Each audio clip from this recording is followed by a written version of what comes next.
Di sebuah negeri yang damai dan makmur, di mana sungai-sungai mengalir jernih dan hutan-hutan rimbun menjulang, berdirilah sebuah kerajaan besar yang megah. Kerajaan ini dipimpin oleh seorang raja yang bijaksana dan adil, Raja Mas'ud Shah, yang dicintai rakyatnya. Namun, negeri ini pun tak luput dari berbagai persoalan yang menguji keadilan, serta kebijaksanaan para pemimpinnya. Di tengah hiruk-pikuk kehidupan istana dan rakyat jelata, takdir telah merajut sebuah kisah, mempertemukan kebijaksanaan murni dengan kekuasaan besar dalam diri seorang pemuda bernama Isma Yatim.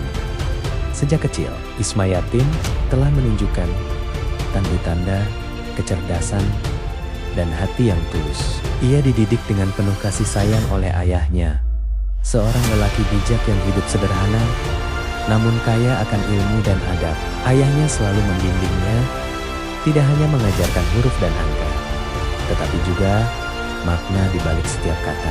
Ilmu yang tidak diamalkan hanya akan menjadi beban. Wahai anakku, ilmu itu seperti pelita. Ia harus menerangi jalan, bukan hanya disimpan dalam gelap. Gunakanlah ilmumu untuk kebaikan, untuk membantu sesama, dan untuk menegakkan keadilan. Waktu berlalu, Isma tumbuh menjadi seorang remaja yang cerdas dan berwibawa. Suatu sore, di beranda rumah mereka, diterangi cahaya keemasan matahari terbenam, sang ayah memanggil Isma.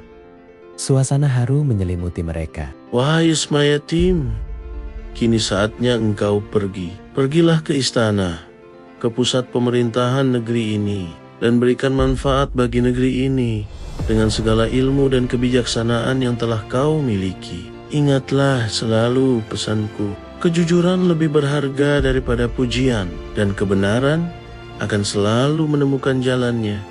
Meskipun harus melewati jalan yang berliku, jangan pernah takut untuk menyuarakan kebenaran. Meskipun itu berarti kau harus berdiri sendiri. Hamba akan mengingat setiap pesan ayahanda hingga akhir hayat. Hamba berjanji akan menjaga amanah ini dan selalu berpegang teguh pada kebenaran. Dengan hati yang berat, namun dengan tekad yang membara untuk mengabdi pada negeri, Isma pun bersiap pergi. Ia membawa bekal seadanya, namun hatinya penuh dengan harapan dan prinsip-prinsip luhur yang ditanamkan ayahnya. Perjalanan panjang pun dimulai. Isma melangkah tanpa ragu, melewati desa-desa yang ramai, hutan-hutan lebat yang sunyi, dan jalan-jalan berdebu yang tak berujung. Setiap langkahnya adalah sebuah pelajaran. Setiap pertemuan adalah sebuah pengalaman. Ia melihat berbagai macam kehidupan, suka dan duka rakyat jelata, yang semakin menguatkan tekadnya untuk membawa perubahan.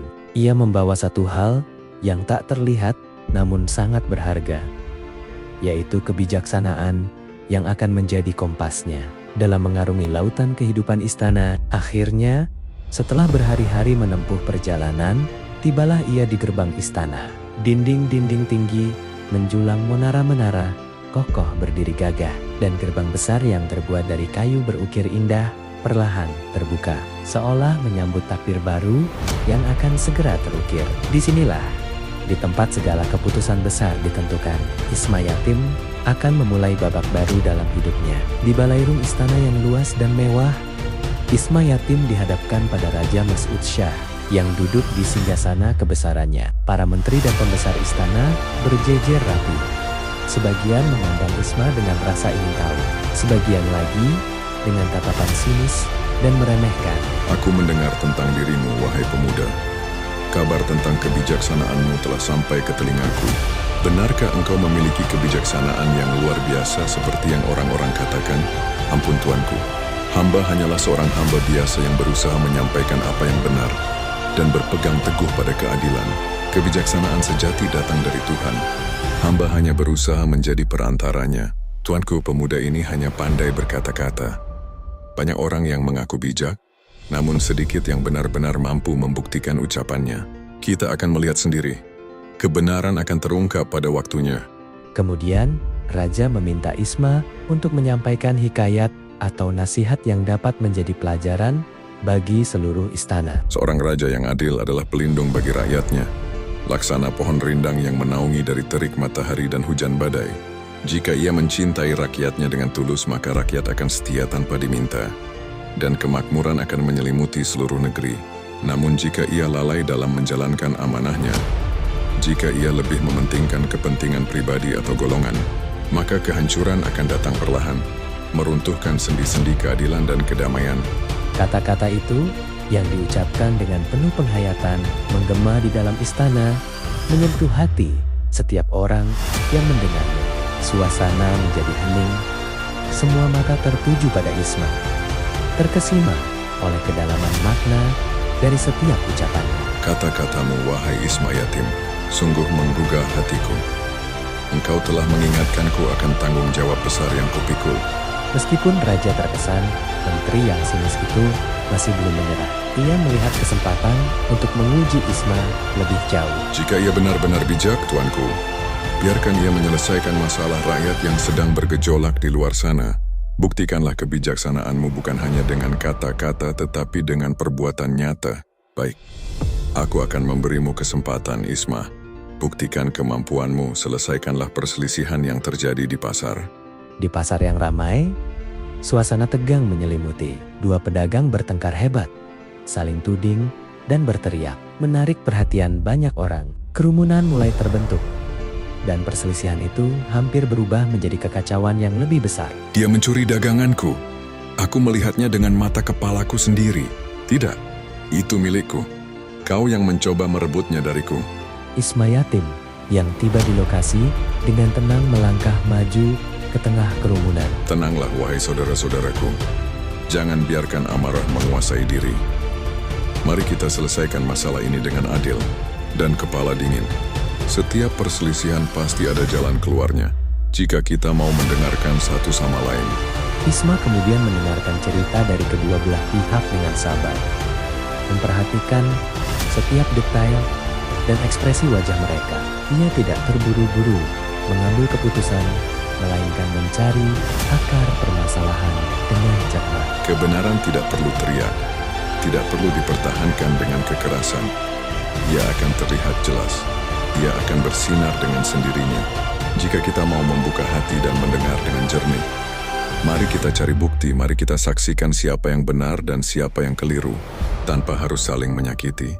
Dengan kebijaksanaannya, Isma berhasil meredakan konflik tanpa kekerasan. Ia menemukan bukti yang menunjukkan siapa yang benar dan siapa yang salah, dan kedua pedagang itu akhirnya menerima keputusannya dengan lapang dada.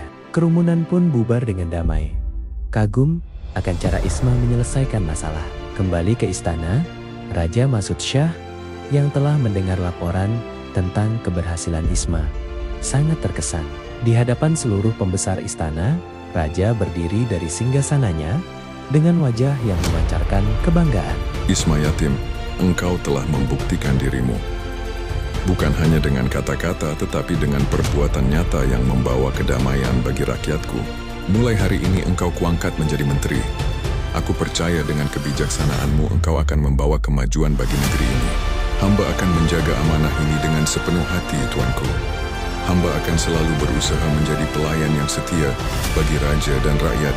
Dari seorang pemuda sederhana yang hanya berbekal ilmu dan kejujuran, Isma yatim telah menjadi cahaya bagi negeri.